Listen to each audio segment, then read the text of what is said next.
Greetings, fellow journeyers. Welcome to my channel, my Lioness Journey. I am the lovely Lioness, Michelle. In today's video, I just want to discuss my experiences with co-parenting with a narcissist and whatever else comes from this. This is not a scripted video. This is just whatever comes to mind, and however I may be able to offer up some suggestions to help you all. Maybe this will turn into some tips as well, but let's get it going. Let's get it started. I have been separated from, well, I'm divorced now, but I started the separation from my ex-husband, which is a narcissist, in June of 2020. So I left with my children, came back to my hometown, filed for a divorce, and then May of this year, 2021, is when the divorce is final. And from that point, from the point of coming back home all the way up until now, I've had to co-parent with the narcissist. And I will say it is very challenging. It has its moments when it's quiet and you're like, but you know something is coming, because that's pretty much been your life with this person, that when it's quiet for a bit of time, you kind of start like, maybe you may get a little anxious, like, oh boy, something's coming. You don't know what's coming. Sometimes whatever may come up surprises you, like, oh, okay, oh, it's coming next time. And not that you're speaking it, but you're in some ways conditioned to receiving whatever it is that they're going to bring to you. But I find it challenging because my ex-husband, with his abuse, I've experienced all forms of abuse with him for the most part, but his abuse is more verbal, mental, psychological, the type of abuse. And it was more of that. And it was financial too, some physical, but more the first three that I mentioned.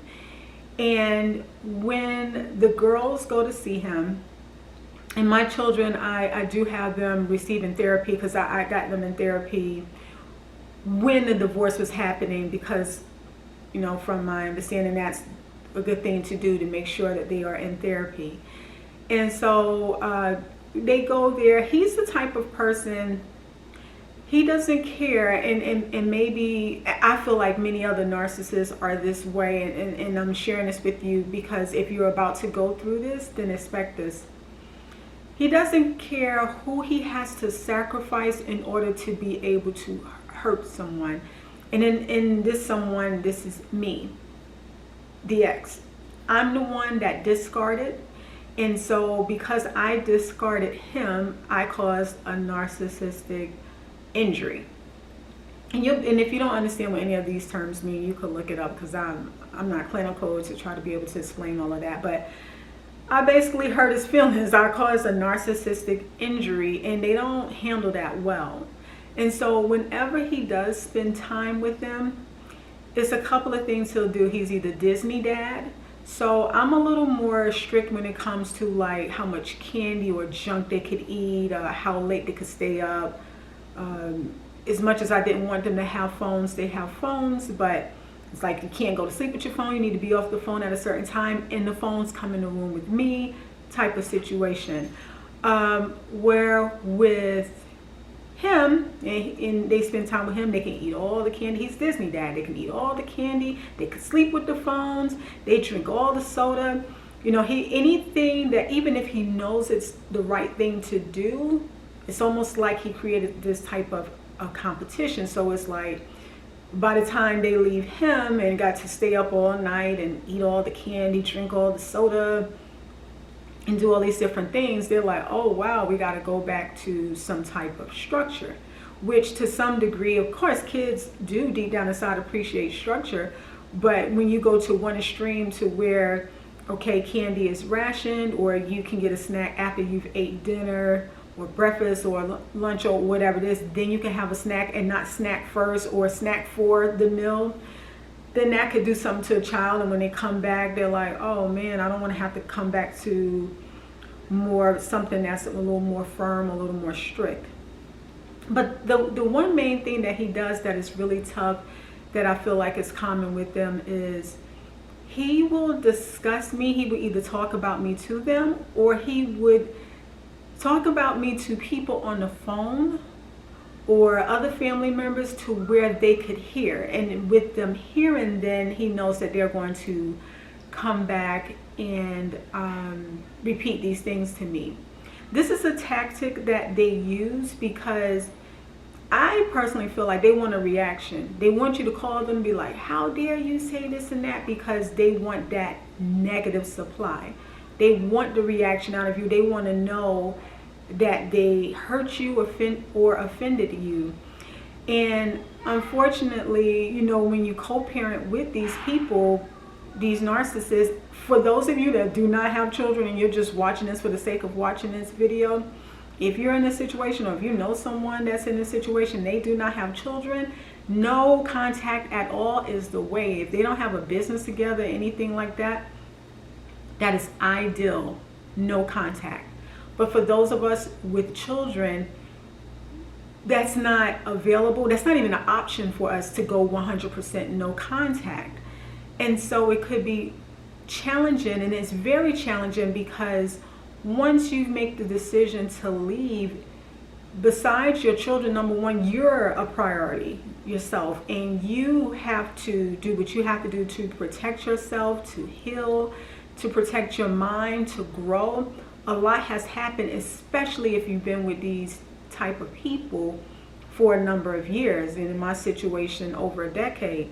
And so when you've been with someone like that for so long, and you're kind of conditioned, and they've manipulated you and done these things, they know the type of things they were able to do when you all were in a relationship, to hurt you, to injure you, to cause you some type of harm or pain or grief.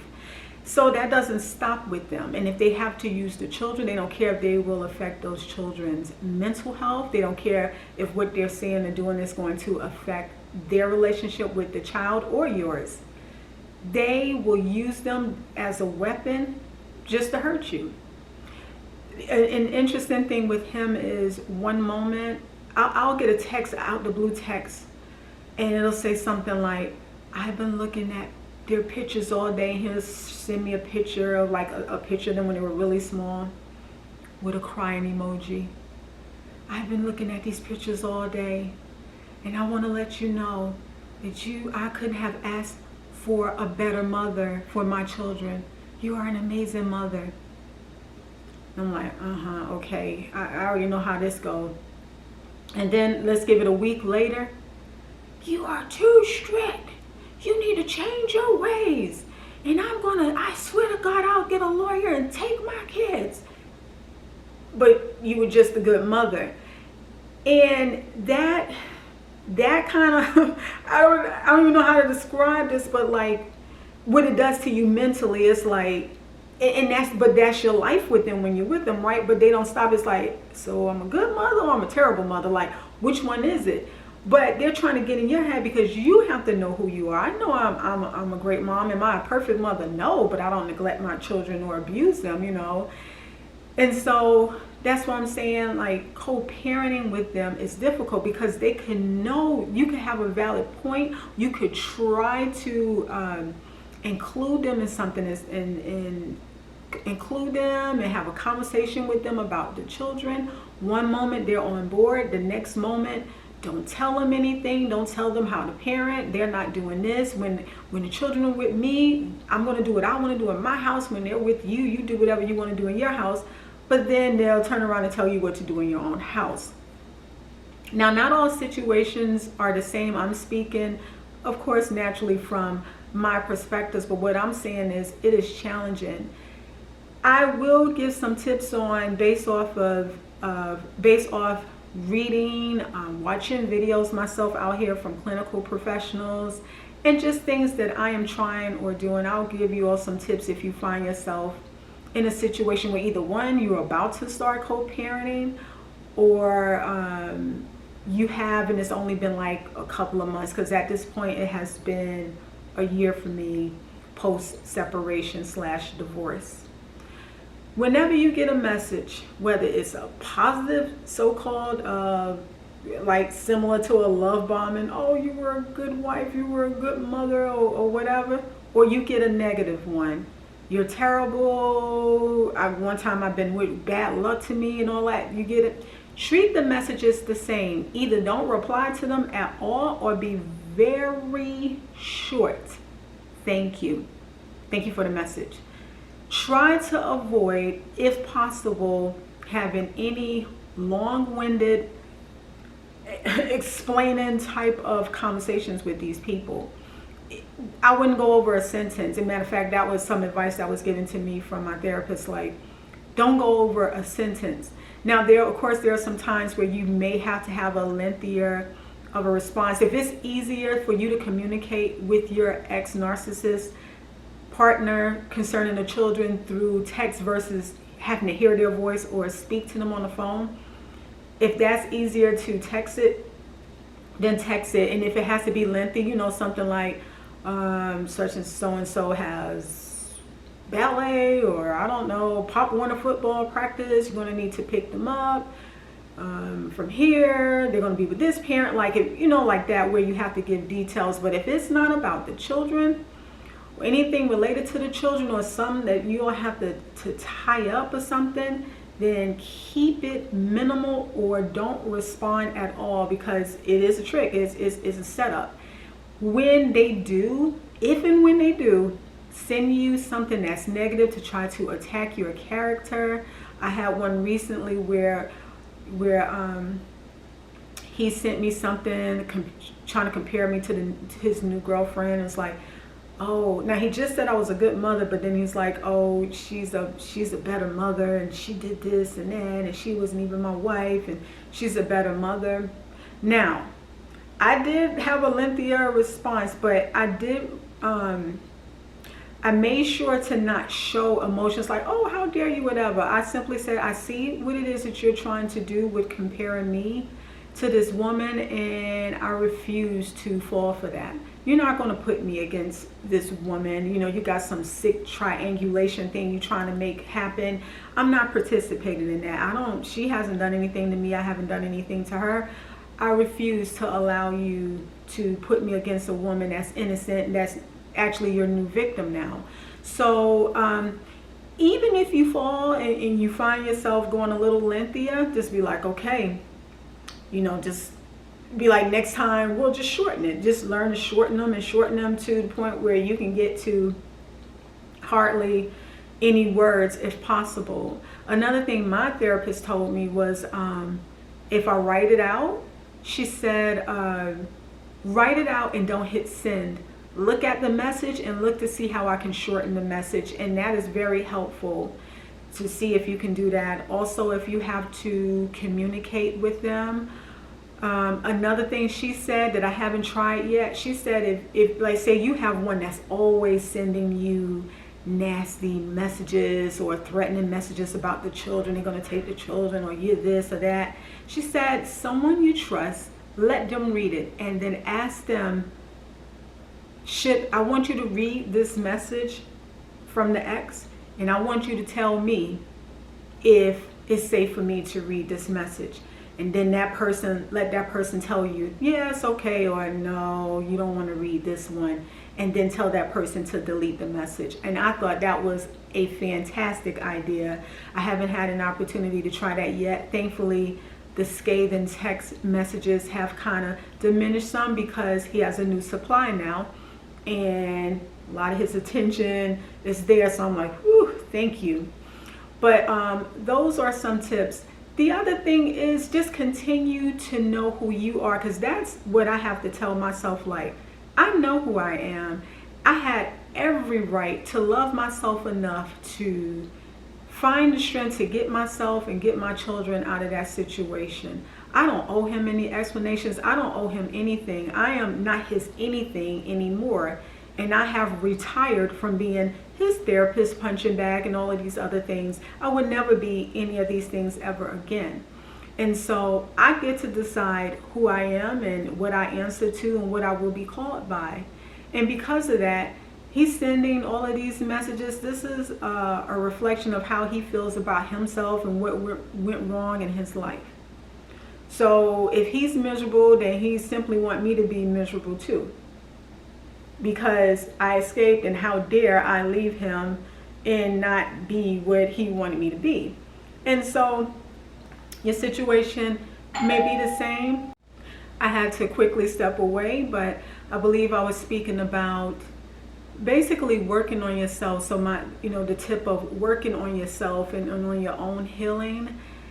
And so that way, when you have worked on your own self-worth, and because when you're in narcissistic relationships and they're calling out your name, a name calling you, and they continue to do so after you have left that relationship, if you work on your own self-work and your own self-esteem, then when they send you these scathing text messages or emails in the name of helping the children, and you know exactly what it is and where it's coming from and why it's happening, then you will not feel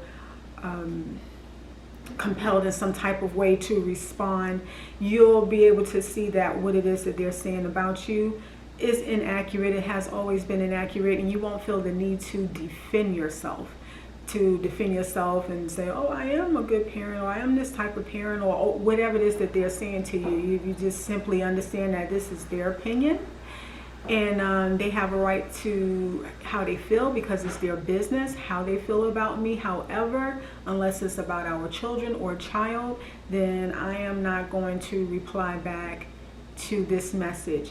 This is something, honestly, that may take some time. It just all depends on where you were in your own headspace, and where you were along your own journey of things, as far as like how you're growing. It depends on where you were mentally, of how successful you would be in that, as far as how you reply back and what you reply back to. Because I'm not going to lie to you, there will be things that they say to you, whether it's in person or by an email or text, that will be triggering. But once you're triggered, you can't help what triggers you, but once you're triggered, it's how you respond that's important. If you fall down, it's okay. Just continue to work on healing those triggers, or having better ways to respond to the trigger. I promise you that it will pass. When that trigger happens, eventually it will pass. I do have someone that I can talk to when I feel triggered, that I could be like, oh, this has happened, and this is what I want to say this so bad, or whatever, and that person kind of talked me off the ledge, and like, it's not even worth it. We know what's going on here. And then after I have that conversation with that person, I'm calmed down. I'm like, thanks for bringing me back, So if you need that person, like I said earlier, someone that can read that text message for you, or someone that you can call when you're like, you just want to pull out the punching gloves and fight back, that person can talk you off the ledge and say, this is exactly what they want. They want for you to interact with them. They want to know that they have somehow affected your day in a negative way. My next tip with, as far as co-parenting with a narcissist, when the other parent is a narcissist, is, okay, so I have to give you a situation, then give you the tip. When your children go to visit that narcissist, again, like I said earlier, they will say and do things that they know the children will talk about. And sometimes your children, they'll come home and they'll express to you that the narcissist said or done these different things. Or they may even talk about if the narcissist has a new love relationship and how wonderful this person was. You got to remember, if they have a new love relationship, 9 times out of 10, they talked very poorly about you to this new person. This person is new. They know they met your children, and now they're trying to do everything to impress your children, impress your ex, and to make themselves seem like they're worthy to be kept around. And so your kids can come home and talk about anything from how wonderful Mr. or Mrs. not Mr. or Mrs., Mr. or Miss so-and-so is, or how would they, address this person. Or they may want to talk to you about things that the ex said about you. And not intentional children, they're just being children, whether they're telling you this because it bothered them, or they're telling you this because they had fun, or whatever the situation is. If you feel triggered about anything that your children is saying, don't discourage them to talk to you about anything. But if it's something that is not important, that needs to be known, then divert the conversation. So if they're saying like, oh, dad was hugging the new girlfriend so and so, and I heard him tell her, oh, she's so wonderful, and he wished she was our mother, and she's just so wonderful, yada yada, and that's triggering you or making you upset, then you'd be like, okay, well, so you remember when you said you went on that ride at the fair? How was that ride? Did you like the ride? Like, divert it. And the reason why I'm saying that versus telling your children, don't tell me this or that, is because if something important happens that you need to know, something that could be risky, something that could impair them in some type of way that you need to know, then you want them to feel encouraged to be able to talk to you about what is it that they don't like, or if they didn't feel safe or anything like that. But if you shut them down because what they say or the things that they're saying are triggering to you, then they're going to feel like they can't talk to you about anything. And they don't mean any harm, they're just being children. So that would be my tip, is just divert the conversation. And to follow up with that tip is, don't ask them a bunch of questions that could be triggering. If they're on with the new person, as long as that new person isn't hurting them or disrespecting them or doing anything like that, don't ask them, lots of questions about this person. I mean, it's okay for them to share with you, oh, she or he is nice, and they're nice to me. I had a good time with them. Good, they should be respectful and they should enjoy their time. But any little details, physical details, unless they're volunteering this, don't ask these questions. But again, if you feel triggered by anything that you're hearing, then you can always kind of be like, okay, honey, and then divert the conversation. I'm sure there's many other tips that I could give you, and of course there are many videos out here speaking to people like us that are co-parenting with a narcissist, on how to co-parent with them. But I just thought I would jump in here, make a video on my channel, because I'm actually going through it. And like I said, now it's been a year, and initially, oh boy, it was really tough because it was a little bit more of a back and forth. I was still very angry. I didn't do a whole lot of back and forth, but it was easier for me to get caught up in a little longer winded text message than it is now. Like, now I know better, and I have better ways to safeguard myself. But I just thought I would share. And if you have any questions, like this is new for you, or you're about to start co-parenting, or if you want to know anything specific that I feel like I would be comfortable with sharing as far as answering your question, that I have no problems with it. Just leave it down in the comment section below, or you could reach out to me. My email is available. If it's something personal and you want to reach out to me, I would definitely read and respond and help you out in any way possible that I can help you out. But what I will say to you is, if you were a spouse or a long-term or long-time companion of a narcissist, and now you're on this end of it, congratulations to you. And I'm saying congratulations because it takes a lot. I'm proud of you too. It takes a lot to get to the point to where you say, I can't stay in a situation like this because we have children. And what type of example am I showing my children by staying in a situation like that? And what could I say to my children when they get older, if they find themselves in a situation like this or worse? What can I say to them when they could always bring back up to me, well, this is how dad treated you, or this is how mom treated you, so don't tell me how to be in a successful relationship. So I applaud you for doing what you have to do and not staying in there any longer than what you had to stay in there. And yeah, this was, besides for yourself, was for the kids too. This would be a healthier version and a healthier option that you chose for your children. So I applaud you for that.